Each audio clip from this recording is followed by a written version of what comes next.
Iran और America के बीच तनाव एक बार फिर से चरम पर है।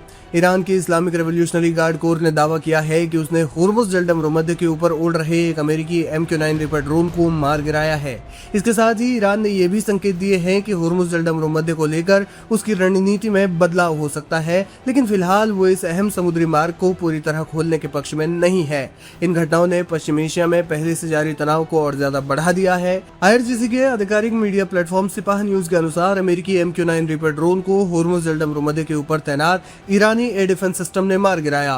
रिपोर्ट में कहा गया है कि ड्रोन को सफलतापूर्वक निशाना बनाया गया। हालांकि ये स्पष्ट नहीं है कि ड्रोन ने किस स्थान से उड़ान भरी थी। MQ-9 रिपर ड्रोन का इस्तेमाल मुख्य रूप से अमेरिकी वायुसेना निगरानी, खुफिया जानकारी जुटाने और सटीक हमलों के लिए करती है।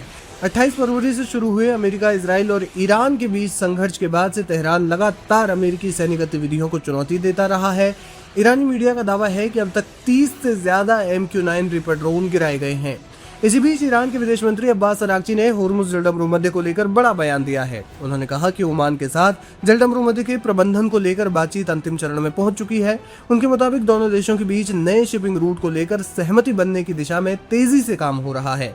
ईरानी विदेश मंत्रालय ने भी संकेत दिए हैं कि संबंध में जल्द ही कोई औपचारिक समझौता हो सकता है। हालांकि ईरान ने स्पष्ट किया है कि किसी नए समुद्री मार्ग पर सहमति बनने का अर्थ ये नहीं होगा कि हुर्मुज़ जलडम भूमध्य को पूरी तरह खोल दिया जाए। तेहरान का कहना है कि क्षेत्र की सुरक्षा स्थिति और मौजूदा हालात को देखते हुए जलडम भूमध्य में जहाजों की आवाजाही पर नियंत्रण बनाए रखा जाएगा। यानी नए शिपिंग रूट की व्यवस्था के बावजूद ईरान अपने रणनीतिक विकल्प अपने हाथ में रखना चाहता है। फिलहाल ईरान ने एक और MQ-9 रिपर ड्रोन को मार गिराया है। अब देखना यह होगा कि अमेरिका इस पर क्या प्रतिक्रिया देता है।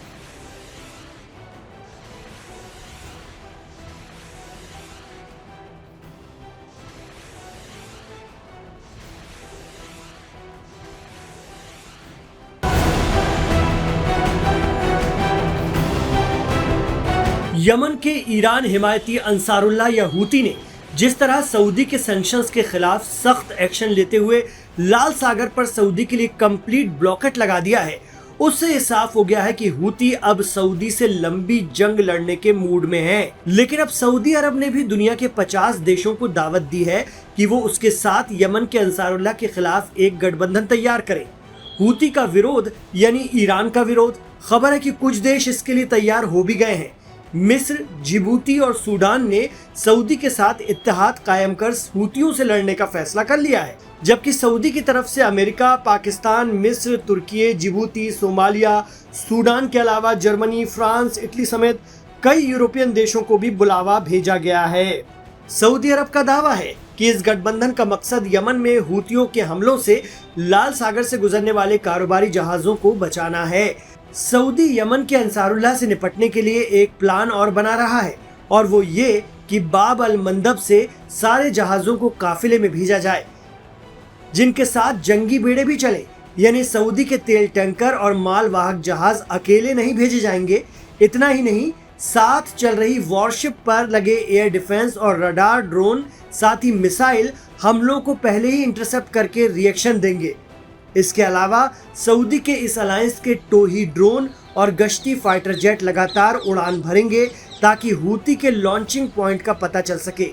अगर ये गठबंधन बन जाता है तो ये सारे देश रडार, सैटेलाइट और खुफिया जानकारी आपस में साझा करेंगे। 20 जुलाई से ही सऊदी के खिलाफ लाल सागर पर कंप्लीट नाकेबंदी है।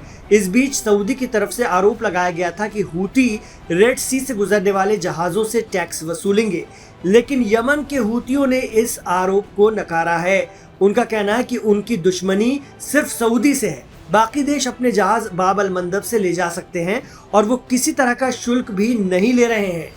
हाल ही में पश्चिमी मीडिया ने दावा किया था कि हूतियों को लाल सागर पर वसूली करने का आइडिया ईरानी अधिकारियों ने दिया था। इसमें चीनी जहाजों को छूट दी जा सकती है, इस तरह से कहा गया था, लेकिन हूतियों की तरफ से इस तरह के दावों का खंडन किया गया है। गौरतलब है कि रेड सी दुनिया के सबसे अहम समुद्री रास्तों में से एक है। दुनिया का करीब 30% समुद्री व्यापार इसी रास्ते से होता है। इसमें आने जाने के सिर्फ 2 ही रास्ते हैं, बाब अल मंदब स्ट्रेट और स्वेज नहर। ईरान जंग के बाद हुर्मुज़ स्ट्रेट में तनाव की वजह से सऊदी अपना ज्यादातर तेल इसी रास्ते से भेज रहा है, जिसे सऊदी के जरिए एक हमले के बाद हूतियों ने टोटल बंद कर दिया है। अब देखना होगा कि सऊदी अरब के साथ कौन कौन खड़ा होता है। क्या 50 देशों का गठबंधन सऊदी के साथ बन भी पाएगा? क्योंकि हूतियों के खिलाफ साल 2015 में भी सऊदी ने कई देशों के साथ गठबंधन बनाया था और नेतृत्व पाकिस्तान ने किया था, लेकिन एक साल भी वो अलायंस टिक नहीं पाया था।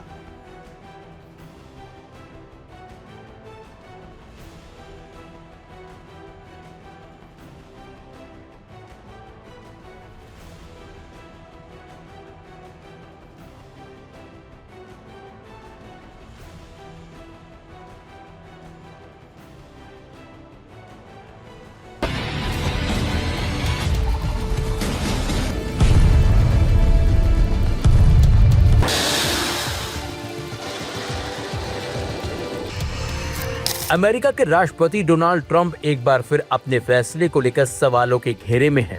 ईरान पर बड़े सैन्य हमले की चेतावनी देने के बाद आखिरी वक्त पर पीछे हटने के उनके फैसले ने अंतर्राष्ट्रीय राजनीति में नई बहस छेड़ दी है। ईरान ने न केवल ट्रंप के दावों को सिरे से खारिज कर दिया, बल्कि सरकारी और अर्ध सरकारी मीडिया के जरिए उनका खुलकर मजाक भी उड़ाया है। तेहरान का कहना है कि अमेरिका ने अपनी कमजोरी छिपाने और दुनिया के सामने अपनी छवि बचाने के लिए पूरी कहानी गढ़ी है। दरअसल ट्रंप ने अपने social media platform truth social पर दावा किया था कि ईरान और पश्चिम एशिया के कई देशों ने अमेरिका से सैन्य कार्रवाई रोकने की अपील की थी। संभावित समझौते के तहत हुर्मुज जलरमरू मध्य को तुरंत पूरी तरह से खोलने पर सहमति बन गई है। इसी वजह से प्रस्तावित हमलों का टालने का फैसला लिया। हालांकि इन दावों की पुष्टि ना तो ईरान ने की है और ना ही किसी अन्य आधिकारिक स्रोत ने।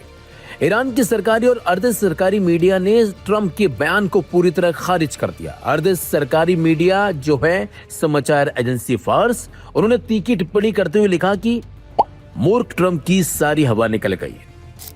वहीं मेहर न्यूज एजेंसी ने कहा कि ट्रंप ने एक बार फिर अपनी खोखली धमकियों से पीछे हटकर उसे दुनिया के सामने एहसान की तरह पेश करने की कोशिश की है।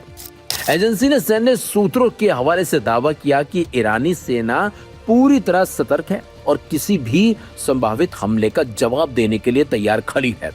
पिछले करीब 5 महीनों से अमेरिका और ईरान के बीच सैन्य तनाव लगातार बना हुआ है। कई बार युद्ध विराम और बातचीत की कोशिशें हुई, लेकिन हर बार वार्ता टूटने के बाद दोनों देश फिर आमने सामने आ गए। ऐसे में ट्रंप के हमले टालने के फैसले और उस पर ईरान की तीखी प्रतिक्रिया ने साफ कर दिया कि दोनों देशों के बीच अविश्वास पहले जैसा ही कायम है। आने वाले दिनों में यह टकराव किस दिशा में जाएगा, इस पर पूरी दुनिया की नजरें अब बनी हुई हैं।